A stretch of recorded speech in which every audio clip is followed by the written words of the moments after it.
Hello, my name is Dr. Yashik Bansal and I am working as a faculty for the past close to 7 years. Since the entry of 2019 batch of MBBS students across the country, the revised curriculum or GM year 2019 came into effect. Now as per the GM year 2019, rather than learning microbiology as per the type of organism, that is bacteria or viruses for example, we now learn it by dividing infectious agents into systems that they affect. For example, CVS infections, respiratory tract infections, and so on.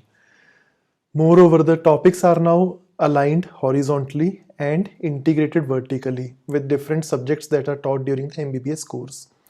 This brings a lot of advantages for the students, but I am of the opinion that a parallel, simplified approach of learning microbiology can also be exploited to raise a learner's interest in the subject so that better self-directed learning can be achieved.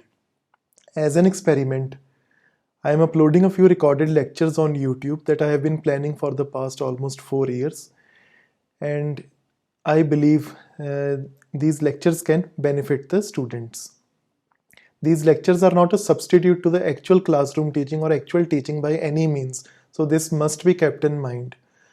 Moreover, I would also like to restrict these lectures to the absolute basics of the subject.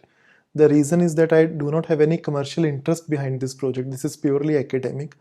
I lack time to edit these videos, do modifications, and I'll be recording the entire lecture in a single attempt and uploading it to YouTube.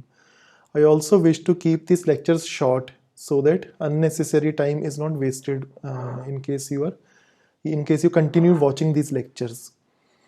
So lastly, I'll be using both English as well as Hindi during my talk because I have received feedback from a few students who admit that they are more comfortable when a teacher is sort of using Hindi in addition to English during the initial few years of their studies in the MBBS course.